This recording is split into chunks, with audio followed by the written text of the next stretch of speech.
90 years being celebrated of the Tour of Lombardy in Italy. This is the route of 250 kilometres, and I'm Phil Liggett, and welcome along to another one of our videos from World Cycling Productions. I hope you enjoy what is indeed a great race. An event which started way back in 1905. Gianni Bugno on the rollout here from Varese, which by the way is the hometown of Claudio Chiappucci, as they begin to make their way in a happy frame of mind indeed out towards the start, and sadly not in the director's car there now, the late organiser Vincenzo Taliani, but today we might get a glimpse of a plaque which has been erected on the climb of the Madonna del Gazalo climb. The organisers of many of the top races, including, and the one he's most noted for, the Tour of Italy. Well, the race off to a good start. I'll give you a little bit of a retrospective situation before we go to the live pictures.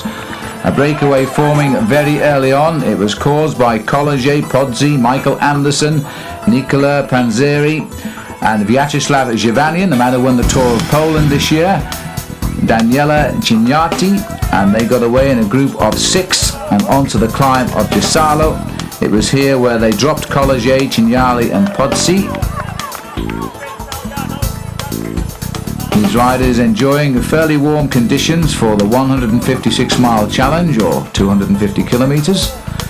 One of the races that was never affected by the First World War, by the way. They didn't miss out on any of the events during the First World War, but they lost 2 events during the Second World War, and we're now enjoying the 90th Tour.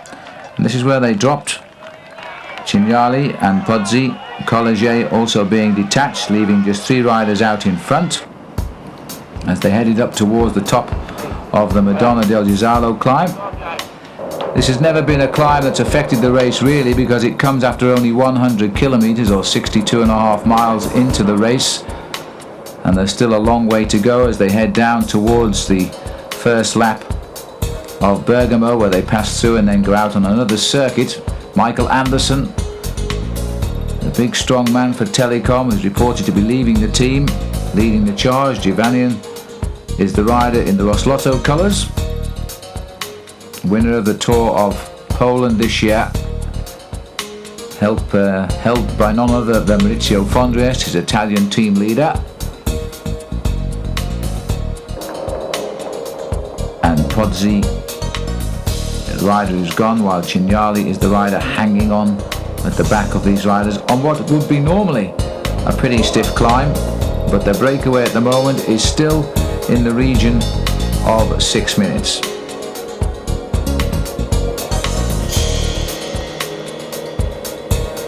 Cignali also in trouble as the climb continues. A little bit early on in the race for efforts like this, but in fact it is Zhivanian who's doing the work. Cignali just about hanging on by the skin of his pants there. And big Michael Anderson, who is a very, very good time trialist, has had another very solid season as a pro. These are the riders in trouble further down the slopes. College was the man in the front. The high spot of the course is the Val Piana, which comes at around about 175 kilometres covered.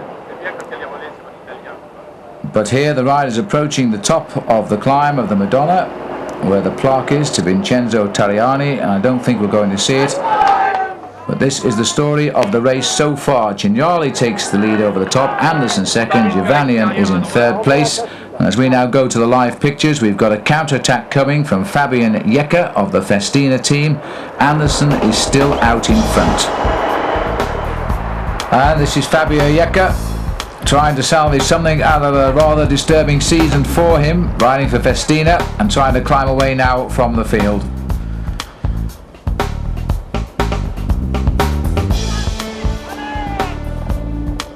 Three hours 42 minutes in the saddle now, and the beauty of this area of Italy as autumn comes. Anderson still out in front. Michael Anderson, who's often been a man to annoy the big names of professional racing.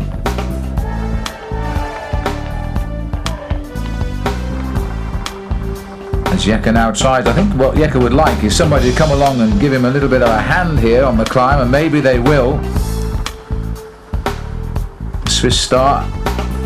Richard Virenque, his teammate, waiting for somebody to counter a move, sitting just behind the Motorola rider on the front.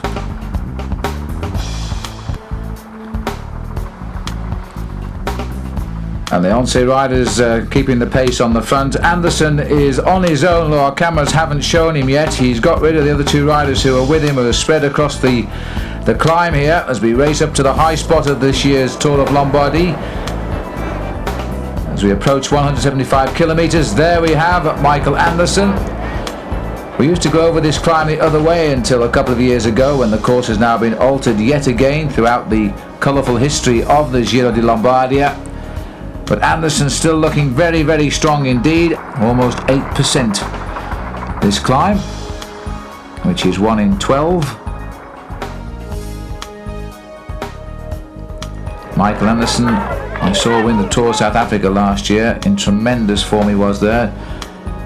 This is Fabian Jekker still trying to get on terms. Giovanian is somewhere in between. And Panzeri. And they've also split up.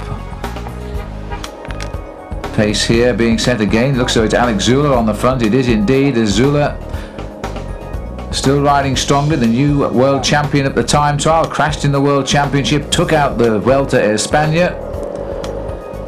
So he's having a good year. A little bit disappointed with his Tour de France. I'm sure about that. We caught a glimpse of Graham Watson on the motorcycle there. Always in the right place at the right time. The British photographer whose pictures we see around the world, and he's got a nice shot in his lens there of the pacemaking and tempo riding being done here by Alex Zülle.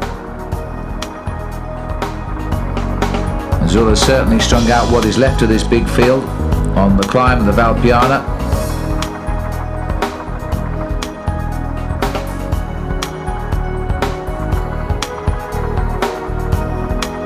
This tall man with so much class, and I must say now the sun is shining, he tends to stay on his bike a bit longer because we've seen him fall so many times this year, and the latest one was at the feeding station in the World Championship in Lugano. This is still Jekker, climbing very, very strongly indeed, and I think, although we haven't seen it, I think that they've wiped out the riders in between Jekker and Michael Anderson.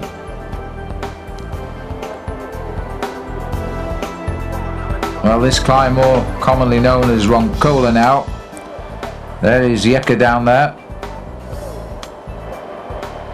And that is how we bring you the pictures in the Westcam film camera. You can see on the outside of the helicopter getting a nice shot of Michael Anderson on the climb. Reportedly about to leave the Telecom team, which he joined only this season. Very aggressive rider, Michael Anderson, but has lacked the big results that never really come his way. He's waited a long time to finally land a professional contract as well. But he did say at the beginning of last season to me that if he didn't get a pro contract he would retire. But he got his pro contract last year and he moved to Telecom. Wasn't part of the successful squad who rode in the Tour de France. It's a one-on-one at the moment as Jekker is trying to close down a gap of more than 6 minutes. It would be perhaps favourable if Jekker found himself a little bit of help here on the climb. 27 years of age now, never had a win this season. But he's showed the signs of his form coming, because he was 21st in the World Championship just before this event. But now it's his 6th season as a pro, and he'd like a big win. Zülle. And just behind Zülle you can see Jalabert in yellow. It looks like he's got Andrea Perron. There he is. For Motorola is the rider from the American squad there in 2nd place, as we're heading up towards the top now, the Val Piana. And in fact Anderson still has this big lead. He's been out in front almost from the start today. He's seen riders come around him. He's shed every one of them. Welcome to Roncola, it says. And Michael Anderson of Sweden is the first man into the village at the top. Now up with the zip as he starts the plunge down below, a fairly long and steep descent which will take him down to roundabout. He's up here now at the height of the climb, which is almost 1,000 meters, and the descent will plunge him back down to 300 meters above sea level.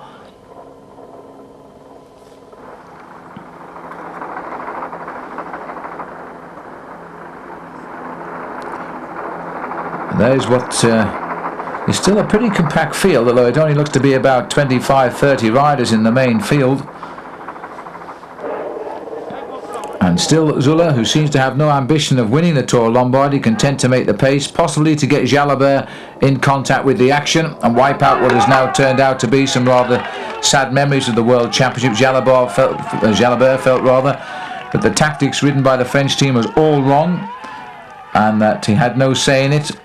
And he finished a very, very frustrated 7th. He sees his season as being quite a disappointing one, although I have to say by the standards of most professionals, it's not been bad at all. Yecker. A little bit similar to Pascal Hervé, the way he rides his bike, Fabien Yecker. And still riding a very high gear, as these professionals do these days. When they're trying to push home an attack, you need an immense amount of strength. As Yecker stamps on that big gear, he's still got a gap. Heading up towards Roncola.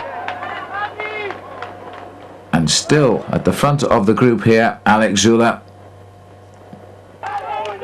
trying desperately to pull Laurent Jalabert back into the action. As always, the other Frenchman in the Festina team, just peeping out behind Zula, is Richard Virenque.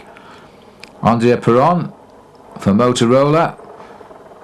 In the Japan World Cup to come for the Motorola team, where Max Chiandri has asked the team to go. And then that will be the end for Motorola as a sponsor. We'll all miss them. Cheers for Fabien Yecker, who is now up the climb. Nobody in between apparently. Yecker's followed by Moto 2, which indicates he's the second rider on the road. He's over the top.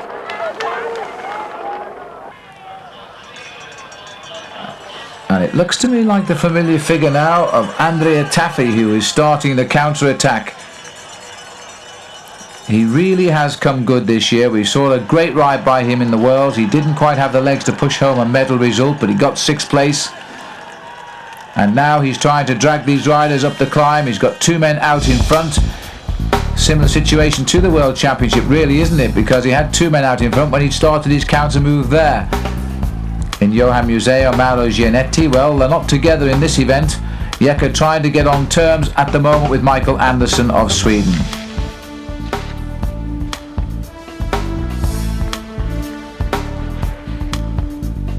And this area of Italy around Como looking extremely pleasant as winter approaches. 2 minutes 27 to Yecker, so although it was over 6 minutes, it has come down. Yecker is crossing the gap with a little bit of panache.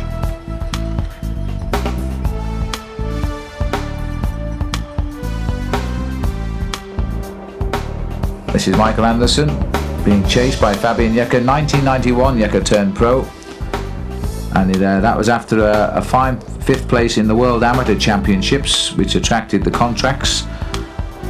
And now we move on to the feed. 190 kilometers covered. We're in Bergamo. The riders now face the rest of this race on a big circuit of some 60 kilometers, and there has been a general regrouping at the front. They have picked up the man who has set the pattern of this race all day, Michael Andersson of the Telecom team, and around him have come 10 riders, including Fabien Yecker, who's got all of the help he wants, and Gianni Bugno here nearest the camera at the feed. And this is now looking a very, very settled move indeed. Bugno in the thick of it, takes a drink.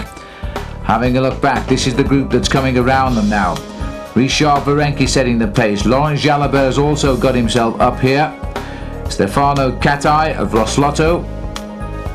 He's the only Roslotto rider to be in this breakaway move, and there he is. Number 136 is David Rebellin of the Polti team. And 2 Mapai riders have made it. That's Nardello going through. The other one is Andrea Tafi, Andrea Perron, Axel Merckx. This is Jalabert coming through now. So this is a very, very talented breakaway. The hard work by Alex Zula for Jalabert on the climb of the Val Piana has paid off, because the move came after the top of the Val Piana, heading down to the valley and onto the second feed of the day. And now the riders who are still finding the enthusiasm and the form in October, coming towards the end of October really, they've now got themselves set up into a breakaway, which looks to me to be the decisive move. There's Richard Virenque, 5th in the World Championships, and the man that started everything, sitting now at the back and probably finding life a little bit uncomfortable, Michael Anderson. He was unlucky, in fact, because he did puncture just before they finally closed down on him, and he was riding extremely well, but I think expecting too much to go the distance. And Nardello, by the way, was second last year in this race, has now made what might well be the final selection. He's had a pretty good season, Daniele Nardello. Won a stage rather, the Vuelta, and last year rode so well and narrowly lost winning the first Tour of China. That was really bad luck. He lost it on time bonuses in effect in the end to Vyacheslav Yekimov.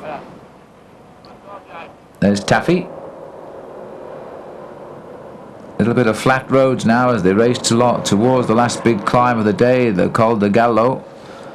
And there's a few of the names I give you, and there's the rest in the breakaway. Axel Merckx reaching for some food to finish off the journey, along with Andrea Perron. These riders eat little and often during this stage of the race, just to keep the energy levels high.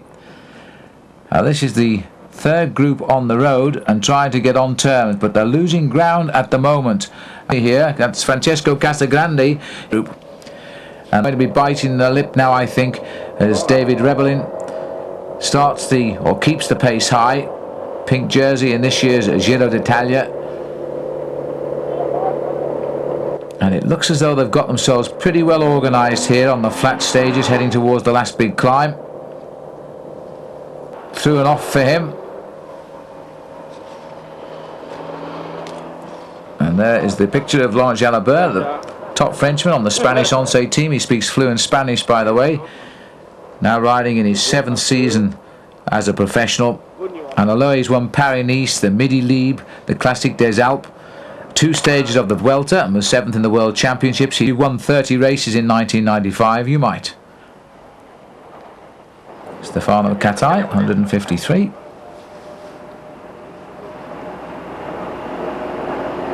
And this is going to be a rather splendid occasion for Eddie Merckx, his son, Axel.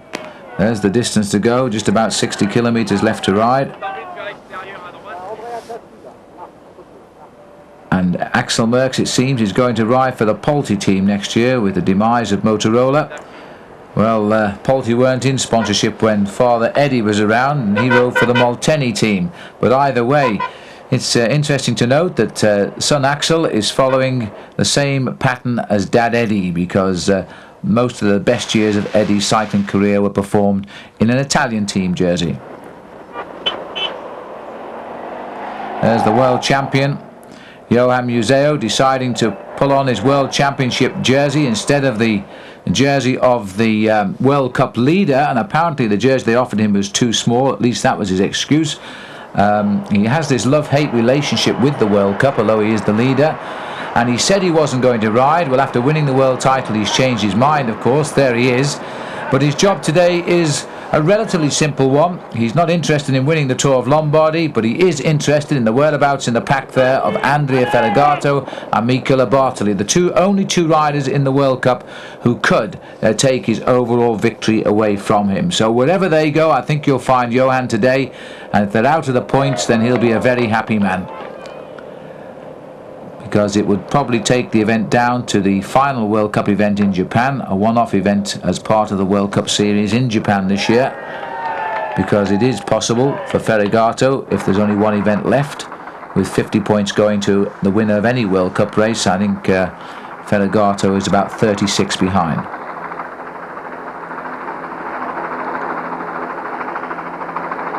The Polti team coming up to speak to David Rebellin, who's actually done very well this year. He has had 1 or 2 bad years, felt he's been mishandled by various team managers, but the Pulte team have looked after him pretty well. He's settled in and he's become quite a star. And he's probably well aware that Axel Merckx in this breakaway is also his teammate next year.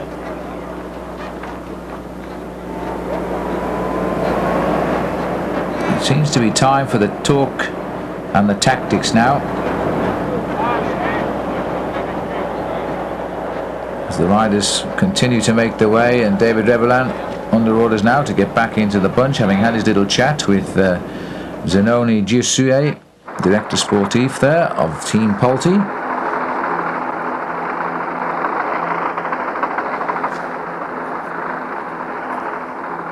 And still 11 riders down there, so the 10 that came up and joined Anderson must be sitting on the tail, because I can't see him right now. This is the chase group of Museo, and not surprisingly the man he's marking, Bartoli. This rider going through here is Francisco Morelon of Mapei, but Mapei have riders up front and will only be trying to hold the pace rather than bring back the group, because Andrea Taffi, they must now feel, has a real chance of winning. He rode a brilliant World Championship, he's clearly strong and he's got the selection. He won't of course want to take on the likes of Laurent Jalabert in any sprint finish, so if Taffi is going to win, he's going to have to look for a lone win, I think.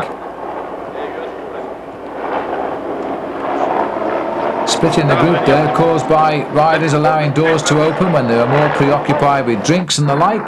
And there you see the breakaway has gone to pieces. 5 riders trying to go clear. Now the chase down here will certainly hurt Michael Anderson.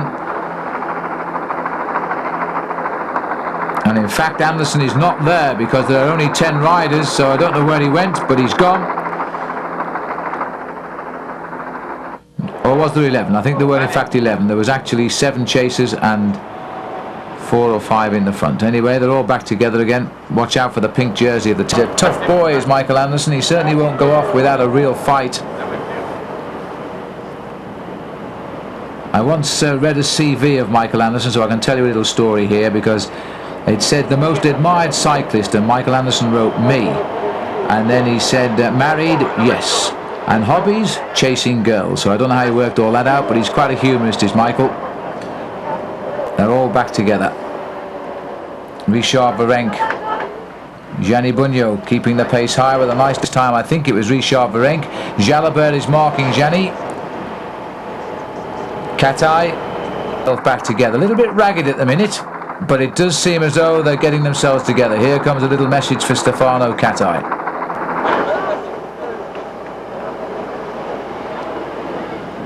Jalabert, and this is where we are as we're heading to the climb in the middle still to come.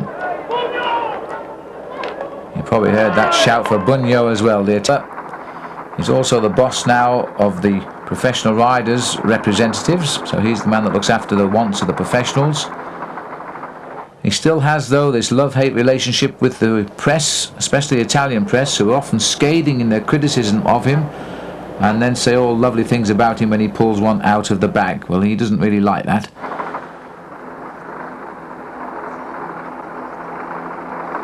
Continual gaps opening. Somebody is actually trying to break up this group. Still the 11 men, and still Michael Anderson there. He is last man in the line here, out of the saddle, determined to hang on to the showdown of this race, having been most of the day out in front.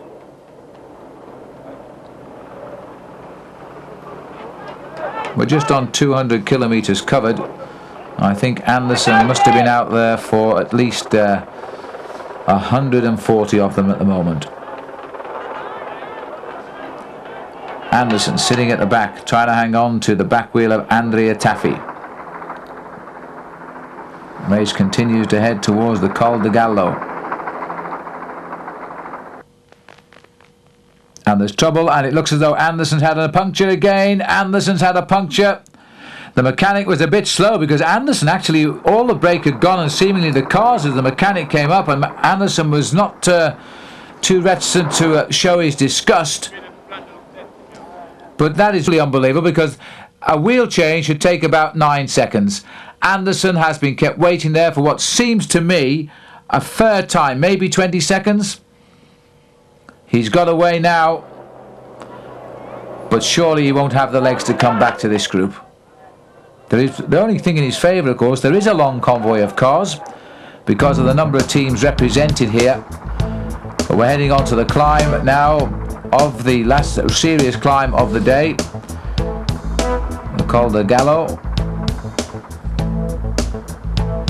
I don't know if we'll see. No, we won't. I thought we might see Anderson coming up through the cars, but no such luck. As we go back to the front, Fabian Jekke again stamping his authority on a climb. Richard Virenque, his team leader, on his shoulder. Jalabert riding second wheel.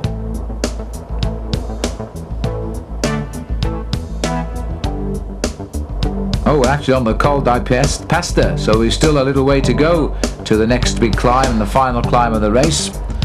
So in fact Anderson's punctured quite a way out from the finish if he can find his strength to rejoin this leading group. There they are. Just remind you of the names: Andrea Tappi of Mapei, Axel Merckx Motorola, Fabian Jekke of Festina, along with his team leader Richard Virenque, André Perron also Motorola, Laurent Jalabert Once, David Rebellin from the Polti team, Jalabert on the front at the moment, Daniela Nardello of Mapei, Stefano Catai of Roslotto, and Gianni Bugno of MG. Some very famous names there. Jalabert now wants to see if they can go with him. Now, we never think of Laurent Jalabert as being a great climber, but he can climb when he wants to, and that's witnessed by his great win in Midi-Libre. His Classique des Alpes victory this year as well, which is, as the name suggests, a classic race charging around the Alps. Taffy sitting at the back and taking the steeper but shorter way around the corner and tries to snick a place or two, which he's done. He's gone past Jekke, who's now come to the... Well, Anderson is not going to come back while the pressure stays on like this. Well, the climbs here as we head up towards the Col de Gallo are not particularly serious, but they're coming all of the time. It's an undulating valley road. It's up and down. It's perfect roads for strong men to break up the rhythm and try and escape.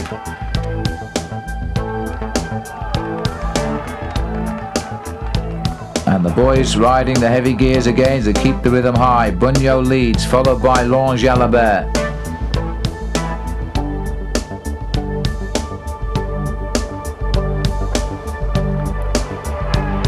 Well, Bugno has kept his enthusiasm throughout the year this year. This great cyclist. He's now riding in his 12th season. At 32 years of age, there's still a little bit of life in those legs judging by his riding again these last few weeks. And despite his so-called poor form, he did manage to win a stage of the Giro, although he lost a lot of time before he was able to get the win, and he also picked up a stage in the Tour of Spain. Stefano Catai seemingly in a little bit of trouble. Is he going off or is he coming back? At the moment I think he's coming back. I'm not so sure now. He's looked over his shoulder because he's obviously under pressure if he's cracking at this stage of the race. Nardello. And Catai's made the gap on these beautiful lanes, ready-made for international cycle races. A little bit narrow, but not when your group is down to 10 men. And the weather still pleasantly warm, as we'd expect in this part of Italy.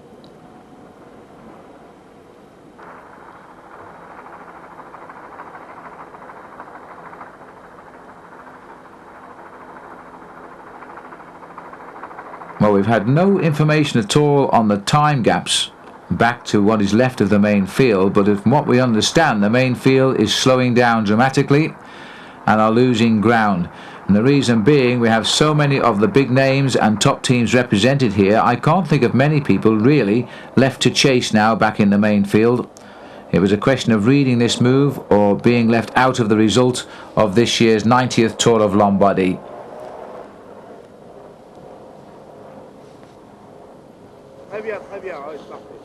Still Fabian Jekke, who's got himself back to the front. Crashed in March this year, but now seems to be having, as so often happens, a nice end of term.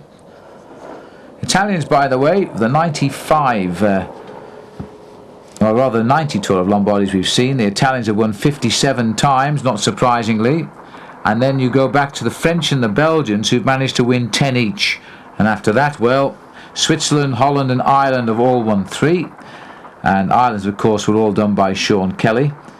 And Luxembourg, Great Britain and Russia have won 1 apiece. Those well represented at the front again here to try and make it 58 wins. And of course the 90th Tour to them will be one of great importance.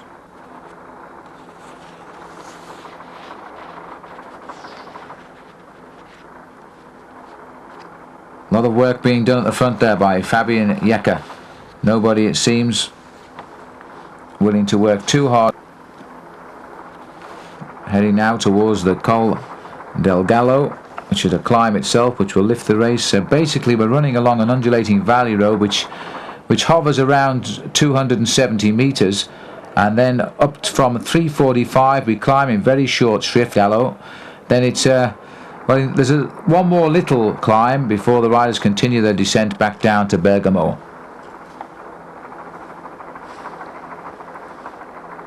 The Tour of Lombardy always changing its route over the years. It has done on, I would think, 12 occasions since it first was started back in 1905. It seemed to have settled in for a start and finish at Monza between 1990 and 1994, and then it changed again for the depart from Varese last year, and it's settled for the same start and finish this year. Feed time for Virenque, looking pretty relaxed with the whole affair. He knows this group is going clear. I don't think there's going to be any more threats from behind. Merckx comes through. Bugno anxious to keep the pace nice and high. He goes through again. And Gianni Bugno well aware that this is one race that he never had on his palmarès, and I think might like it. In fact, the same could be said for any of the riders in this breakaway, because none of them have won the Tour of Lombardy. Daniel Nardello was second last year, and that's about as close. Gianni Bugno, rather, he got 1988, and that's the closest he's come. Change, because I think next year we're going to see a lot of these new names really develop, and a lot of the older names find it pretty hard. The Mappe boys checking out Nardello, and now it's Taffy's turn for a little bit of help on what's going on. I think the man in the suit is Fabrizio Fabri, who's keeping an eye on his Mappe boys today, having seen Museo get the World Championship for Belgium, but of course also for the Mappe team. He's now got 2 different riders in the breakaway. Little smile at the camera there by the man with the new goatee beard, Richard Virenque. They suit some people, but I don't think they suit Richard. And Bugno also passing through the camera. Taffy taking a few tips, and I'm quite sure that Mappe are banking on Taffy now.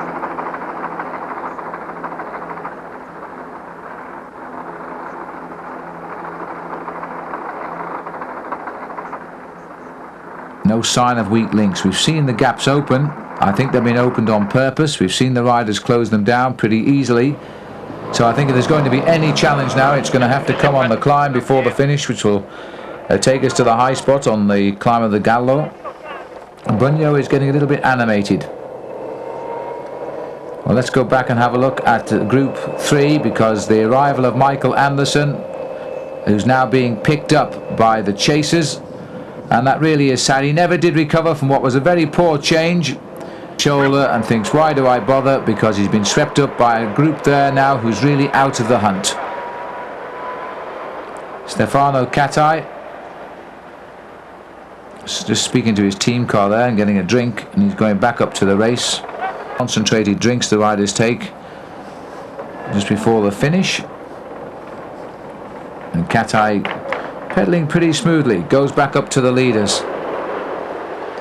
The Slotto team, which is being led at the moment by Maurizio Fondriest. And look again at the world champion, who's marked Fedegato and Bert Bartoli, I think, out of this race today. I'll be feeling quite happy with the situation. So Johan Museo prepared to take no part in the result of the Tour of Lombardy. You can't blame him for that. Enjoying the day's ride as champion of the world.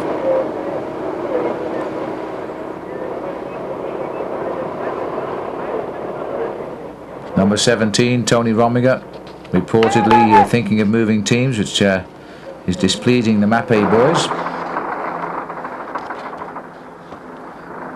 And the gap 2 minutes 40, so really if somebody were able to give a good turn, it is quite closable, but I don't think there's anybody left back there to chase them down.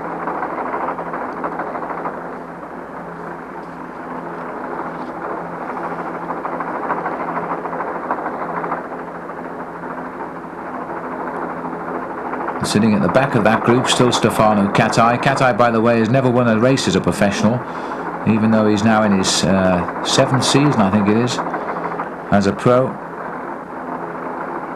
Turned pro quite young because he's only 29 now.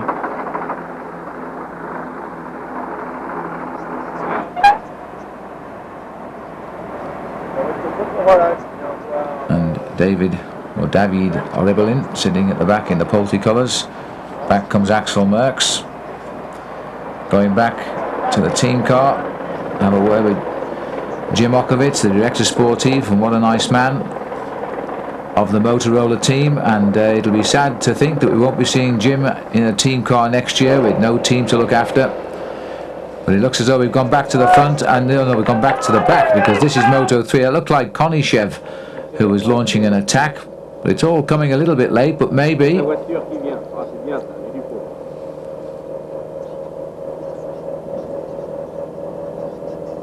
This group is going along very, very quickly indeed.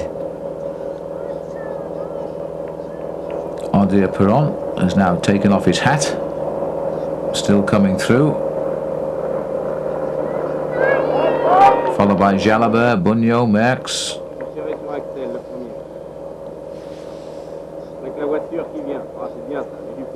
Well, the team car from Polti would have finally got themselves into a position where they can speak to Rebellin.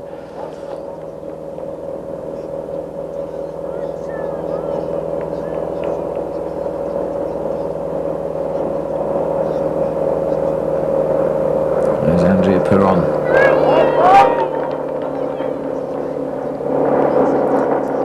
Perron not produced a great season, but he's happily landed himself another contract for next year. He is a good rider, he just needs that little break like so many of the top pros do.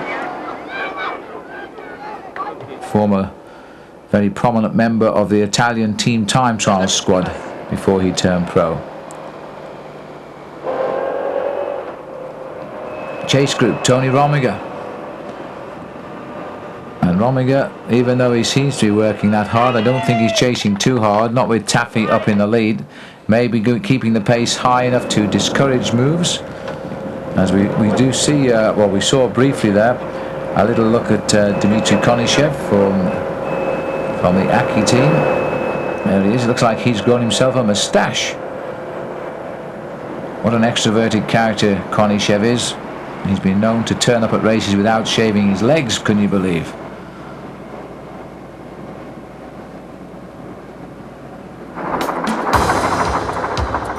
Look, Konishev there, just being joined by Mauro Gianetti briefly, who got the silver medal in the world, and Gianetti will not be looking to ruin this breakaway for his teammate Rebellin. Fabien Yecker followed through by the passive appearance of Laurent Jalabert. Then comes Andrea Taffy.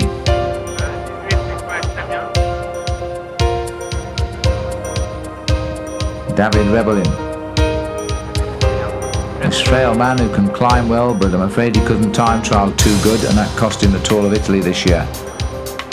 Richard Virenque. So near and yet so far from winning Paris Tours, caught in sight of the finish after a long, long breakaway to give the race back to the sprinters, for whom it was designed, of course, Paris Tours. There's Gianetti, still trying to get clear, or at least control things with Konishev. And they're saying they're at 2:31, so they're holding, and then the chase group is at 39 seconds, so they're keeping these two in sight. Everybody trying to scramble their way up to the last climb of the day, the Col de la Gallo.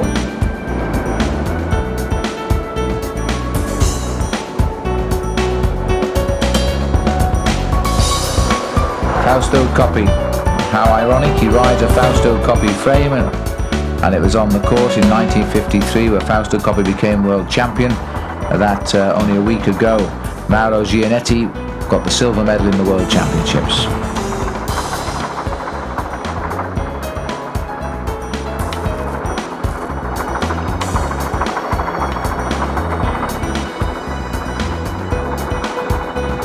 Same 10 riders. A blend of old talent and up-and-coming talents like Rebellin, Nardello.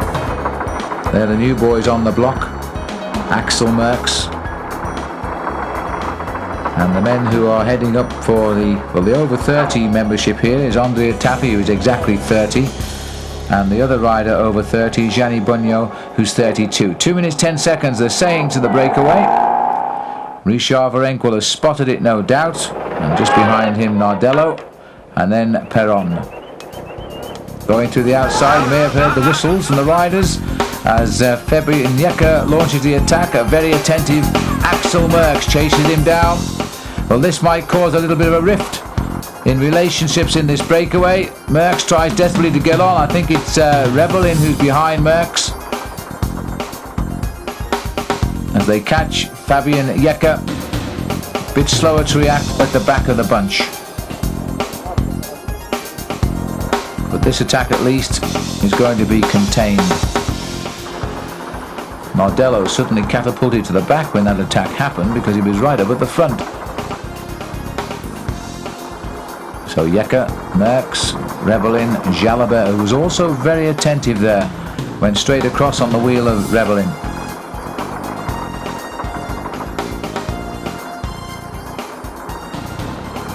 Now it's up to Axel Merckx to set the pace. There's an ease of unrest in the breakaway. There's no liaison at all as far as working goes. They're just doing hard turns at the front and attacking, but of course then it slows right down again till somebody else does the same. Merckx has backed right off to allow a little gap to open to make somebody at the back of the group come through. Rebellin, Jalabert, and I missed the rider at the front. We'll get him later. Oh, it's Richard Virenque here. Jalabert following him. And a major acceleration by our camera, and it locates Fabian Jecker, who's returned to the front of the race. He really is riding well. He hinted at this sort of form coming in the World Championship, but he had a top 30 finish in the end. But now he's going to try and see if he can land a big win.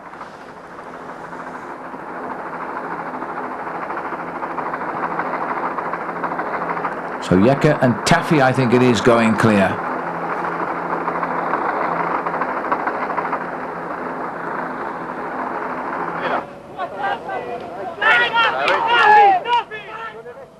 So Taffi, who's also from Tuscany, by the way, is just containing Fabian Jecker at the moment. And again, Merckx is looking for the action, just as he was, but he was handicapped in the World Championship. There's the latest time checks, 2:15 and 1 minute 10. So it's 3:25. Main field then, falling further away. And this is a little bit of picture break up to start with, but I hope it doesn't spoil the effects of the race too much. We haven't had too much of it here at all, as these three riders try to do something now to reshape the action at the front, and Taffi has got himself yet again into a decisive part of a major event, followed by Fabian Jecker, who certainly deserves some sort of reward for effort, who's been working very hard all day, and Axel Merckx riding a high just now. You can't slow this man down. 3 riders clear. A real pleasant time to be in Italy, with the sun high in the sky.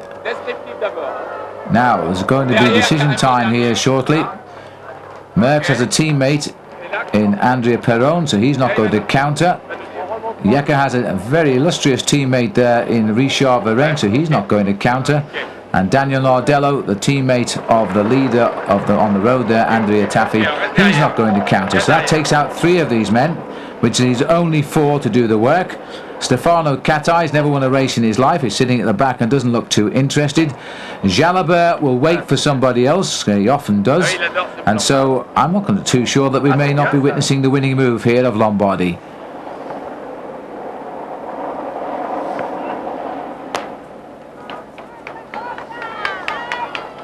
Catai sits and continues to sit at the back. Virenque will just watch the movements of the Once rider Jalabert. Bunyo is a man who is likely to have a go. He doesn't like to hang around too long without trying to incite a riot, and Bunyo has moved to the front. David Rebellin, another man who's likely. But they're going to gamble on the last climb, I think.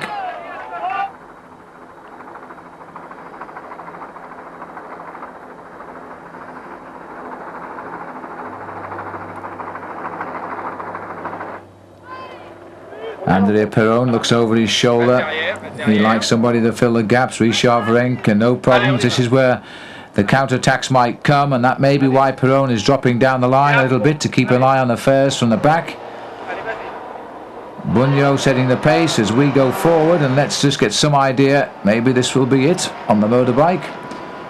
A high-speed ride on Moto 1 up to the 3 leaders. The closed roads of the Giro di Lombardia.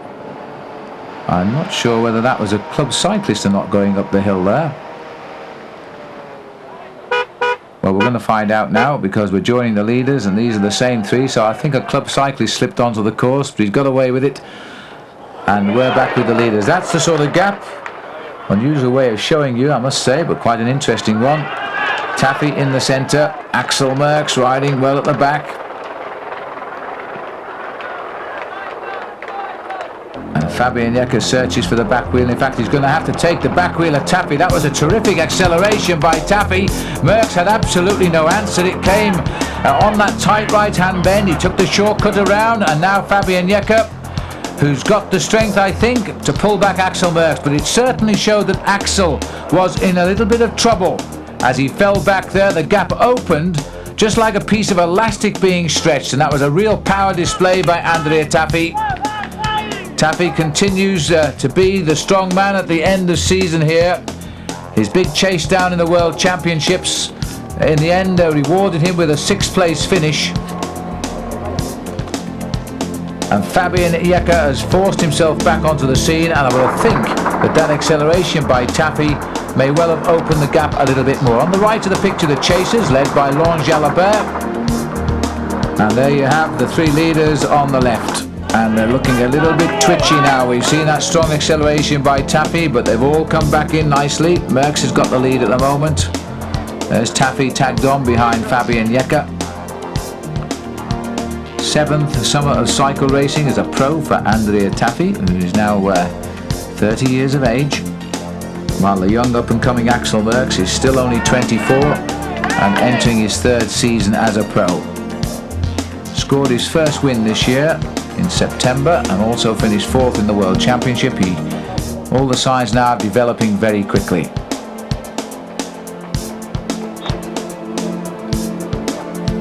Fabian Jekke, 6th season as a pro, not a prolific winner. Most of his season he's been struggling to find form. 45 seconds, the 3 leaders over the original breakaway, then it's back to 2 minutes 15 to the chase of Gianetti and Konishev, and the main field slipping right out of it. And Gianetti, silver medalist in the World Championships, and Konishev, by the way, had a similar medal. He was the first Russian medalist as a pro, going back a few years now to when Greg LeMond was the world champion. And that was at Chambéry. Sean Kelly was the rider who felt he should have won the title, but he messed up the sprint. Bronze medal for him.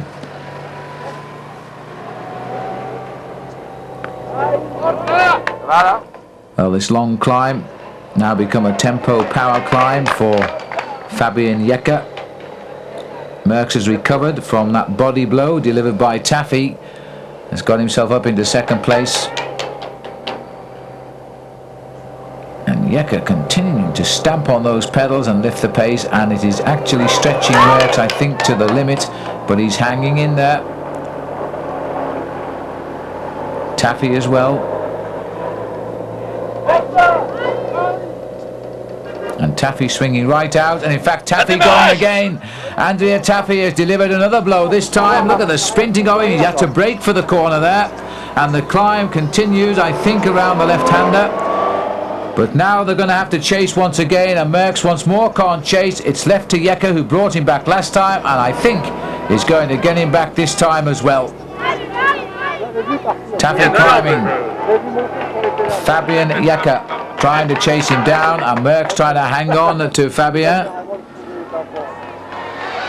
Jekke looking half over his shoulder to see if there was any chance, but there isn't. Merckx is just holding.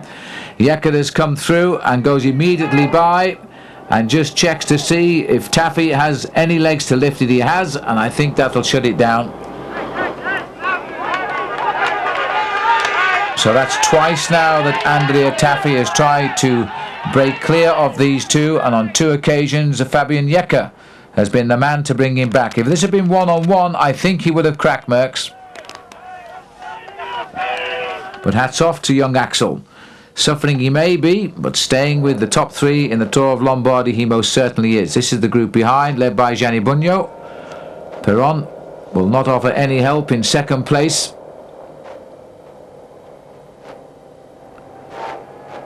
No sign of a reaction at all from Laurent Jalabert, but there is at the front again. We switch right back there. We caught, I think it's Graham Watson on the hop this time, as Axel Merckx got a close-up of the camera and has tried to go clear. Now, surprisingly, Taffy hasn't reacted. And once more, it is Jekke chasing down the attacker, and Jekke has clawed his way back first. So after me telling you that I thought Merckx was finished, he's put in an attack like that. Here comes the Mappe team man again, Fabrizio Fabri. Very happy with the way things are going at the moment. Jekke riding like a real champion today.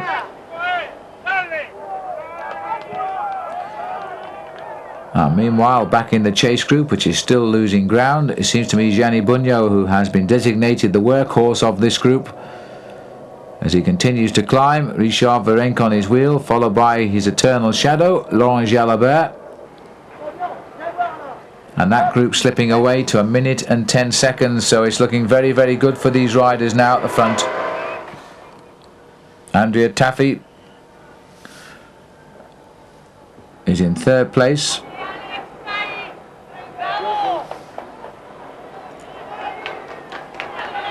Paddy Brussels already under his wing this year.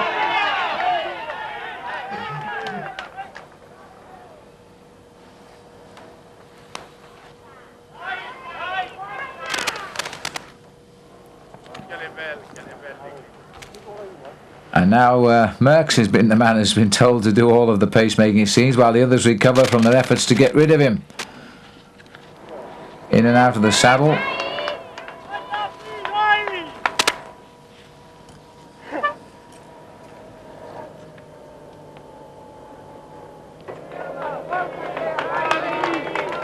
And Fabian Jekke, remember it was Jekke who started the counter move on the Val Piano to bring back or to create the initial reaction which finally brought back Michael Anderson, who has now been dispatched to the back of the race. As Jekke again tries on this climb to break them up. Further down the slopes it's Bugno, still on the front, followed by Virenque.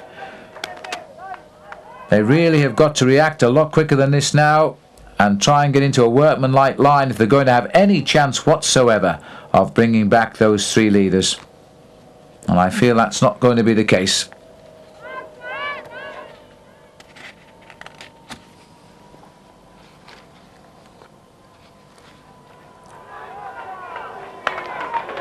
Laurent Jalabert very rarely looks unhappy when he's riding his bike at whatever speed. It's difficult to read just how he really is feeling.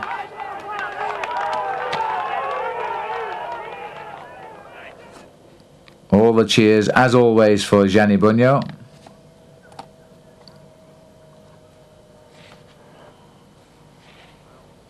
Still no change in the order on this last real serious climb, but you see the little blimp halfway down is also quite tough and a perfect springboard. We go over towards the top of the climb now of the Col de Gallo.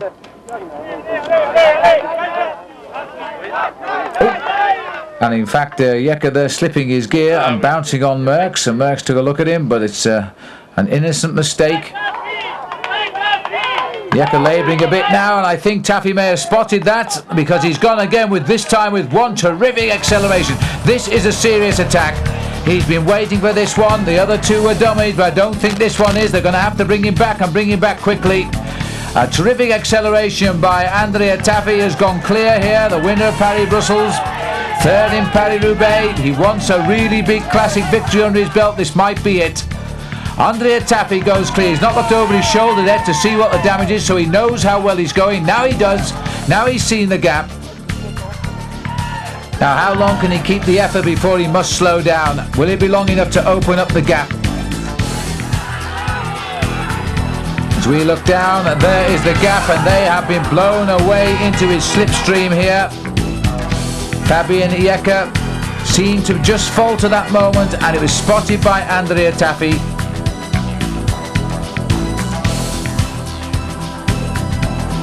Taffy continues now to ride away from the other two with a tremendous attack.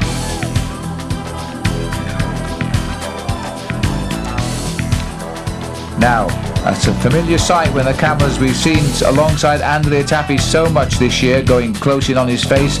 Usually the man trying to win a race. Now, here we are again with him trying to win a race, but can he stay away?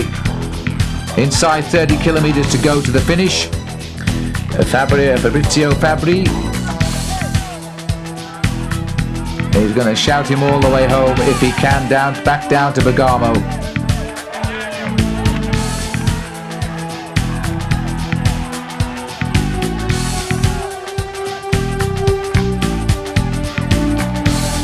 Up alongside him yet again.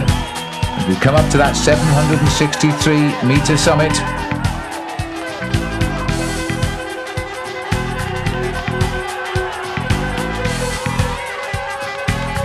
And all the crowds will always shout well for an Italian winner. 57 victories so far, and this the most important Lombardy because it is number 90. And we expect an Italian to win, of course.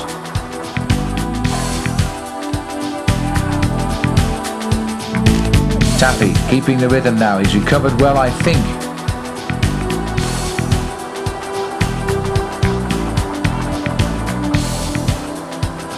And there's Maxel Merckx. I think he's got his hands full at the moment, just holding on to Fabien Jekke. But if they can recover, they're heading up towards the top of the col here. They can chase Taffy down on the descent. Two good riders on the flat can go quicker. But they really got left for dead with a brutal attack by Andrea Taffy. 33 seconds, the official gap over the top. Bugno still the slave master of the chase group, nobody willing to help him.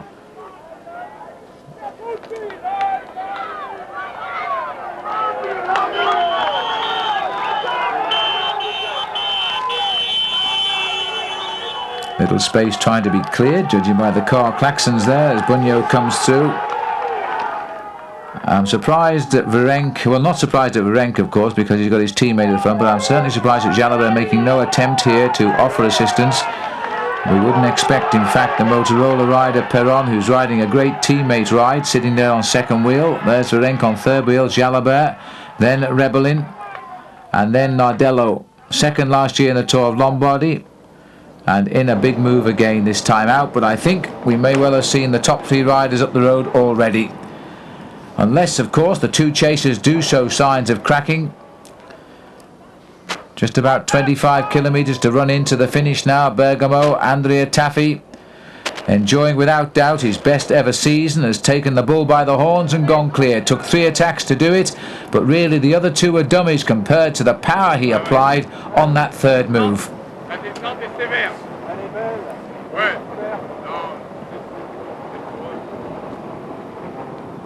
Through the switchbacks on the way down. The sort of corners you love to descend when there's no traffic coming towards you, because you can use a big gear and go very, very quickly indeed.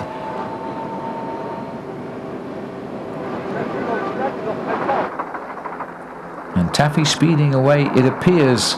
They're just now waiting for the first time check. But Jekke seems to be the pacemaker in the chase group. Axel not, at least when the cameras look at him, doing any of the work. Nardello sitting snugly in the dining car at the back of this breakaway, and not interested at all now in the Tour of Lombardy, except I'm sure he will be interested when it comes to a sprint for the minor placings.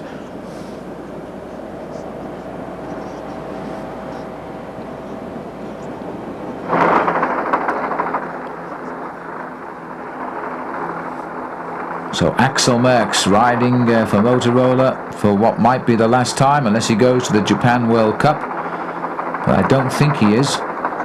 And next year will come out in the colours of Polti, getting used now to the Italian roads. A little bit of a dizzy descent there by Taffy, corrected himself as he went into the corner. Now he's driving on again, calling for the big gears. He must know of a little climb round here, because he just pushed it down a couple of sprockets for the acceleration out of the corner. And then it's back into the high pedalling ratios as he continues his push on now towards Bergamo. In the late afternoon, in the autumn, in Italy, the sun is shining high over an Italian as he heads now towards victory. And this win for the Italians, remember, will be win number 58 in the 90th year of the Tour of Lombardy, a race which only lost a couple of years of its long history because of the Second World War. And these last few years haven't been ultra kind to the Italians for victories. Although Gianni Fadazin won last year, before that we had Vyacheslav Bobrik of Russia, then 2 Czech wins for Pascal Richard and Tony Romo. Then we had Sean Kelly of Ireland win, and Gilles de Leon of France, Rominger, Motte. You have to go back to 1987 until last year for victory by an Italian, and that was Moreno Argentin, who's now retired. Fadazin won last year, and it looks as though Andrea Taffy will get his name on a big-time classic in a few minutes.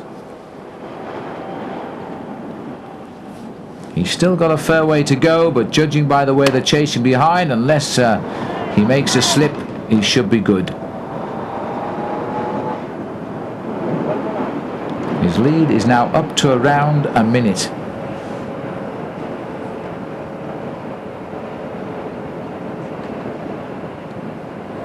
Race distance just now 226 kilometers covered, so that makes it 24 kilometers to go down to the finish.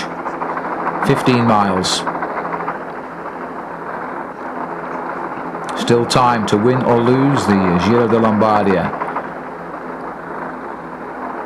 Merckx doing his turn at the front now. He seems to have recovered from the beating on the hills.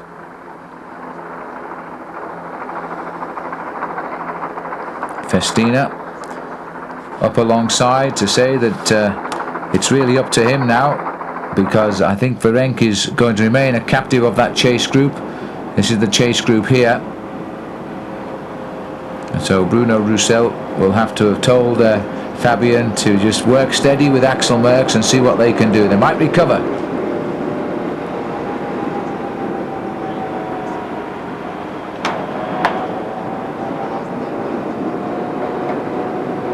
End of the drink, a souvenir from Laurent Jalabert. Once rumoured to be trying to persuade Miguel Indurain to join them next year at an enormous sum of money, which depending on which newspaper report you read changes, but I can guarantee it is millions and millions of dollars. if he signs, because the Onse team are well aware that all of the victories, or most of the victories on the Onse team, are produced by foreign riders. And for that reason, it does appear that the Onse team aren't as popular in Spain as they might be if they had a Spanish winner on the squad. And so I think they're very conscious of that. And of course, this year too, they had the terrible tragedy of losing Mariano Rojas, who was killed while driving his car, to the Spanish National Championship. He was a rider of quality, and a rider I actually knew quite well. And Mariano, I think, in another year's time would have been a real star, but I'm afraid that was never to be. So they might well sign Indurain and persuade him to fly the flag of Onse next year. 22 kilometres to go now. Taffy is looking like a man who's beginning to enjoy this race. Certainly not the sign of a man who is suffering and hoping to survive to the finish line. He is still pushing on and feeling extremely confident. These two riders are losing ground by my calculations. Jim Okovits will know better than I do, but he's now indicating whatever to Axel Merckx, and Axel speaks English, which is just as well, because Jim might have a problem with his Flemish.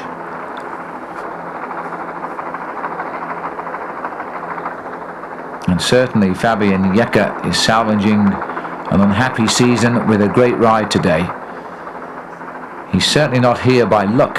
He's here because he created the move that led to this breakaway and what has become now the chase.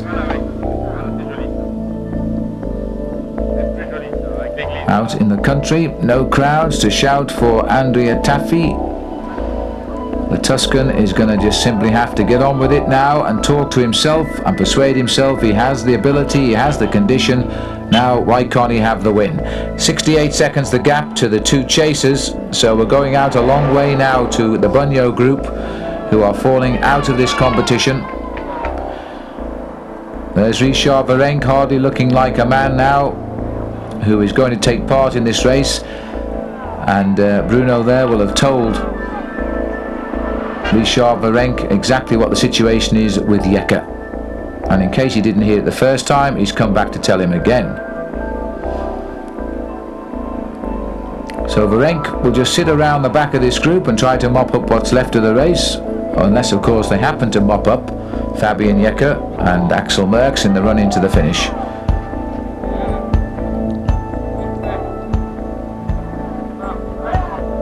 Bunyo, his hair seemingly a little bit longer each time we see him at this time of the year. He must be preparing for the social season, because for many of the riders this will be their last race of the year. Many of them don't want to go across to Japan and extend that season that little bit longer yet more, because it's been a long year for them, and before they know it they'll be training for next season. The breaks are very short and not always sweet for pro bike riders anymore. There's a lot of demand on their ability. Well, 45 seconds they're saying to Jekke for Bunyo's group, so they might well pick up Jekke and Axel Merckx. Merckx has heard the news and is now trying to lift a little bit of life into these two here. Yes, the message quite clearly has reached them, because Jekke was looking over his shoulder there to see if he could see them coming up, so they are closing in on the two chasers. But I wonder if they're having any effect on this man, Andrea Taffy. Clear as a whistle at the moment and looking good. Came to the fore, I suppose, with a stage win in the Tour of Luxembourg, although lots of riders win the odd stage in Luxembourg and we never hear of them again. But that was back in 1989 for Taffy. But his results were just one of a good domestique, getting the occasional victory until last year, when he was fourth in the Henninger term race in Germany. He got third in the National Criterium Championships in Italy. He finished 39th in the Tour de France and 35th in the Giro, two very strong performances there. But this year has come so good for him. After his third place in Paris-Roubaix, he then has won Paris-Brussels and had a sixth in the World Championships.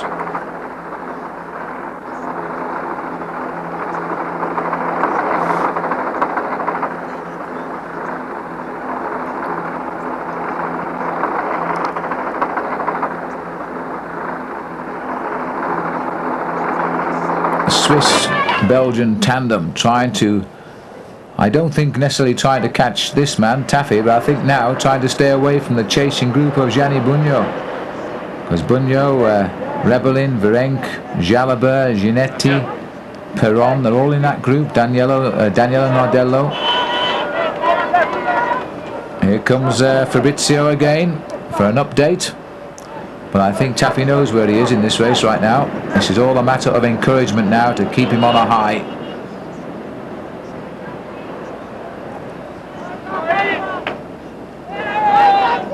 Such an aggressive rider when he's down on the tops of the handlebars there. He looks so good as he puts the pressure on the pedals.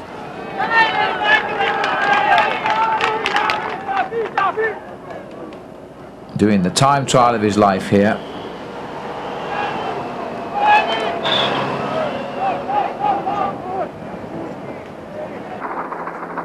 And Merckx and Jekke, they're doing their own little tandem time trial because they know that group is not very far behind.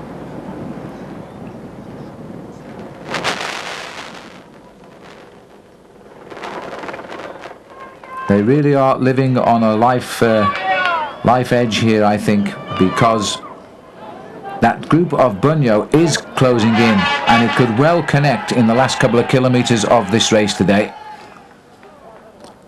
But I don't think they've got a chance of picking up Taffy. He's extending his lead over everybody.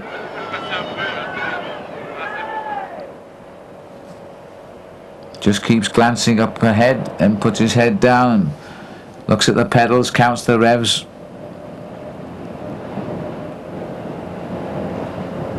It's a lonely life for him now as he rides towards the finish of the Giro di Lombardia, but he will feel continually inspired by the fact he is closing in on the biggest victory of his career.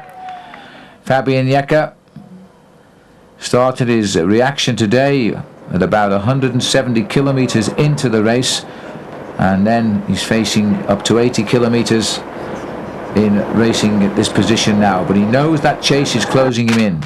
And so too does Axel Merckx, so they've got to keep the pressure on. No matter how they feel, they've got to suffer and try and stay away from that chase group. There's the gap, it's going out to almost 2 minutes now. That's the sort of ride that Taffy has produced over these two. He's jumped away and he's got almost 2 minutes on them now. So to the chase group behind these two, he's over 2 minutes. Still motoring, still looking good.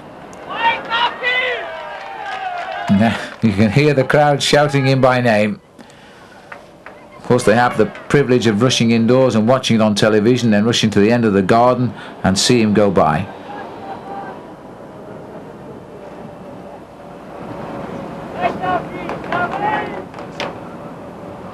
Ooh, a little bit of water on the bend there that caused Taffy some consternation, but he's out and safe and kicking away again, taking it back up to that 40-45 kilometre an hour speed he seems to be maintaining.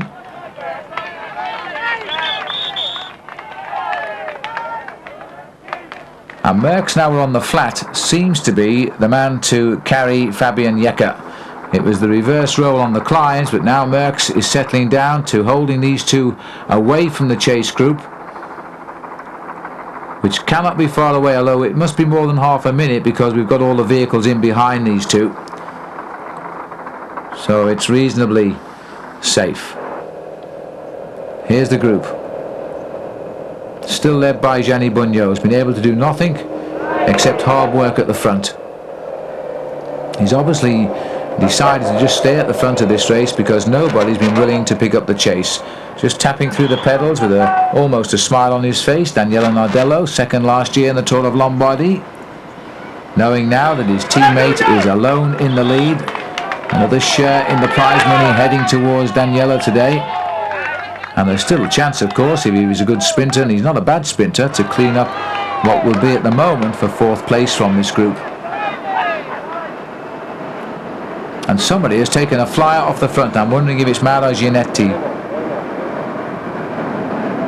In fact, I think this is Rebellin on the Polti squad here, so it could be Ginetti who's gone.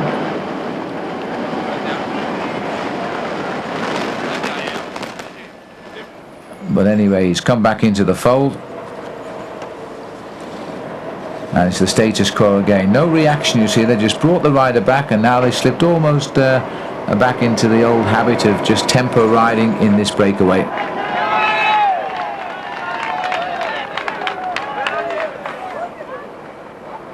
Nardello sitting at the back, followed by Laurent Jalabert.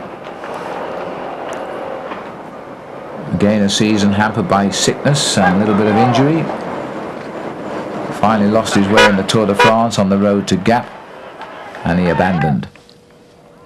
2:12 now, so he's continuing to build and build at an alarming rate.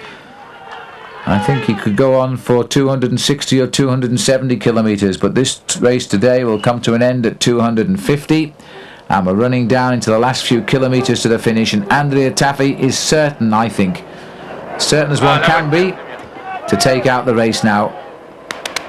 Here comes the team car again. Happy days.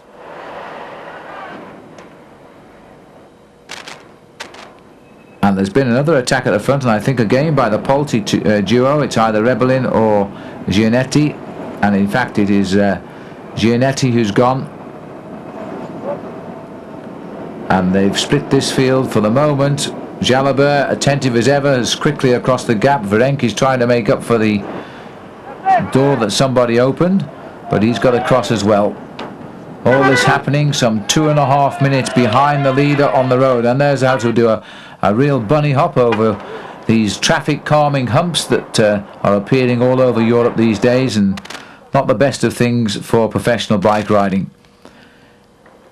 Jekke has been told, I think, that the group behind is beginning to bring them back, and for that reason he's gone. He said nothing to Axel Merckx. I mean, a word in Axel's ear as well might help to say they're coming back, because they are coming back. You've got Merckx sitting here at the back. You've got a chase group. Here's the reaction that started now behind. This is the sort of move that Laurent Jalabert has waited seemingly interminably long to happen, because he wants to wait for somebody else all of the time to make the attack, and then he quickly joins in, and before you know it, he's won the race. But slowly this breakaway is regrouping here. There they all come back again, and so it's going to all come to an end. I think Gianetti has been the man causing all of the consternation in that group. It's a typical move by him. Now Daniel Nardello has gone. In the midst of the confusion, what happened there was he saw everybody counting the move, and he's broken clear, and Nardello, and you've got to take your hat off to him for doing it, has gone out in front now, knowing there is quite a big buffer margin over 2 minutes 20 seconds, because that's to Jekke and Merckx. So Nardello is now trying to get 4th place on the road himself. But he's sat at the back, and he's done all of his part as the teammate of Andrea Tafi. Now can he stay away as the kilometres tick off? Tafi knows now, with a lead of 2:20 over 2 tiring chasers who are really looking like they might be swept up at least by Daniele Nardello. Then all he's got to dream about now is victory in the Giro di Lombardia. Only the 3rd Italian in the past 10 years to win it.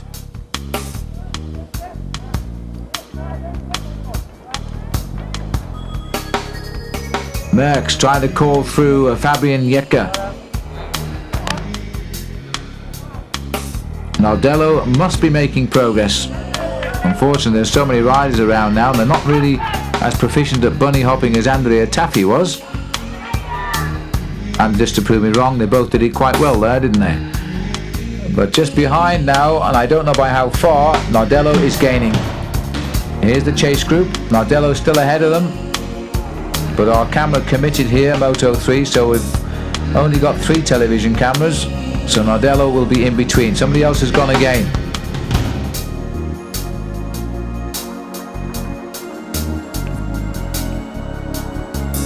And this looks like it might be Rebellin who's gone this time. The Polti boys sharing the counter-attacks.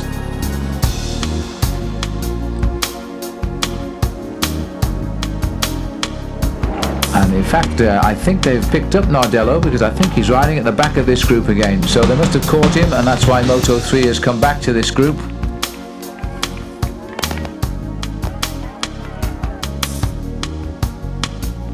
Well, it's quite a pursuit that's going on out here now, as this group are sensing that they are catching Merckx and Jekke.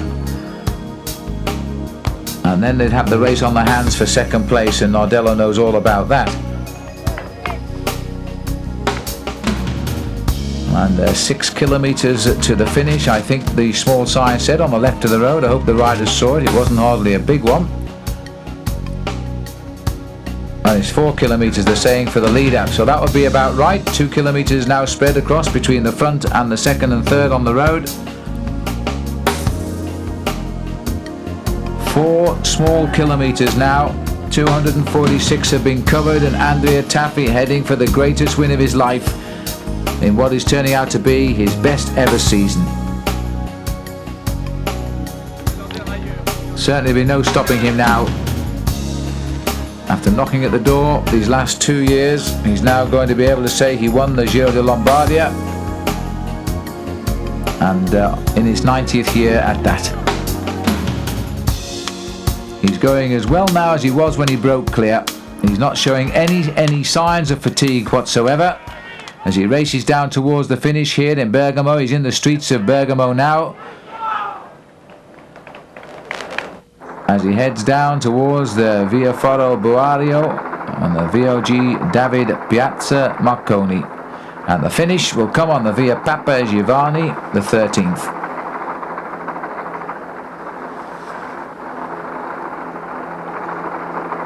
The Breakaway, or the chase group, is still trying to split each other up here. It's Rebellin who's now causing the trouble.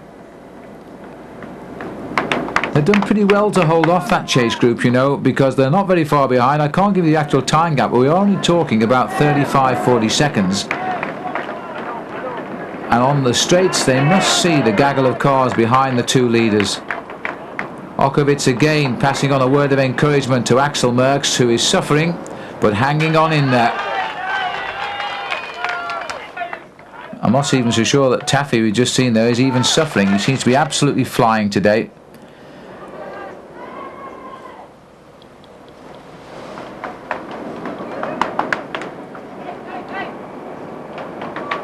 Well, Merckx and Fabian Jekke are also closing in on the finishing line now.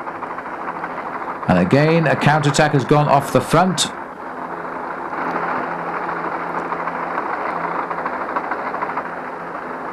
And this is the chase group, of course.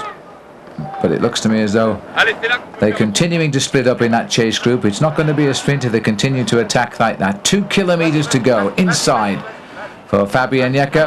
I'm not surprised he's found time to smile. He knows the gap. This is going to be a great moment for Andrea Tafi. Nothing like Paris-Roubaix when 3 Mapai riders approached the finish. Orders went out that Museo was to win, Gianluca Bortolami was to finish second, Andrea Tafi was to take but the 3rd place. Now there's nobody around him. And Tafi is going to win the Giro di Lombardia. These are the great moments of a professional cyclist's life, when you know nobody can touch you. You can enjoy riding down the streets into the finish in Bergamo.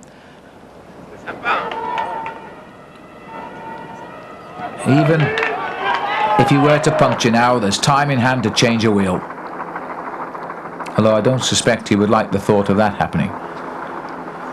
And there's the gap. The top 2 riders are Jekke and Merckx, and there's the chase down just behind. It is going to be desperately close for those 2 as we go on to the last kilometre for Andrea Tafi, a rider who made his professional debut in 1989, and until this year he really had won nothing to talk about. But now he's won something big. He backs up the win in Paris-Brussels, his 3rd in Paris-Roubaix, with a great victory here in the Tour of Lombardy. He's going to win as he continues to build the time gap over the chasers. They're not catching him at all. Andrea Tafi is going to run in with a time well over 2 minutes for victory here. He looks back at his team car, he waves to his team car, they wave back at him. Another great victory for the Mapei team. Taffy showed us this form, he gave us a good look at it on the Crespira climb in the World Championship a week ago, when he finished in the end in 6th place. He looked for a long time he was going to take the bronze medal. It wasn't to be. But now, after almost 6 hours of riding today in Lombardia, he's going to take 1st place here instead. And I'm sure he will see this as some consolation prize. Andrea Taffy gets the win of his career. Now, next year, I'm not sure whether he'll be a team leader or still a team domestique. Well, we'll find out next season, I'm sure about that. But right now, these are moments to be savoured. Look at the team car behind, too. Taffy crosses the line, winner of the 90th Tour of Lombardy. And look at that average speed, too, 42.559 kilometres an hour. That's approaching 27 miles an hour today. These professional races get quicker and quicker, and it looks as though Merckx has held off along with Fabian Jekker the chase down. They can't be very far behind, but it's enough. Jekker looks over his shoulder now. Now, can Merckx get a good result and take 2nd here? Or has Jekker got a sprint after a long day of attacking riding in the mountains? Merckx staying totally committed towards the line. He knows how close the chase is. And I think he's giving 2nd place here to Jekker by doing all of this pacemaking at the front. There's the gap to Taffy. Jekker now moving up on the shoulders of Axel Merckx. Merckx has nothing left. He paced the line. He knows they're coming at him. He's got to keep going. 2nd place, though, will go to Fabian Jekker. And he salvaged a poor season with a great result today. While Axel Merckx goes on from strength to strength. This has been, in many ways, his year, when he's broken away from the shadow of Daddy, gets 3rd. Nardello is still clear. He's joined by David Rebellin. Beats him in the sprint. The runner-up last year, 4th today. David Rebellin will take 6th place. And the tears of joy for Andrea Taffy, who's now no longer a domestique. He's a real champion. The sprint now that comes in here is being led, I think, by Richard Virenque, but we need a front view. And Bugno is also there in the glasses. And Gianni Bugno has been a worker extraordinaire today, and I think he's going to even get the sprint here if they can't come up. Jalabert looks as though he isn't going to challenge. Yes, he is now. So it's Bugno. Gianetti's on Bugno's wheel, and still a good sprint by Bugno. Virenque on the right, and in fact Bugno gets it. Virenque clipped in there for what would be 7th place. Gianetti and Jalabert, who didn't have his heart in that, as sprinters often don't when it isn't for the 1st place. But there is the man of the day, Taffy, and this is how he did it, coming right down the finishing straight of the Papa Giovanni the 13th, waving to everybody. The moment to be savoured. He's waited till the very end of the season. What a long time since Paris-Roubaix back in April to win a classic race, and he's got it now. And would you believe the sun just came out as well? So Andrea Taffy wins the 90th Tour of Lombardy, the 58th Italian to do so, and keeping the racing at home once again. I hope you've enjoyed all of our coverage this year on World Cycling Productions, and until the next time we meet, I'm Phil Liggett saying goodbye.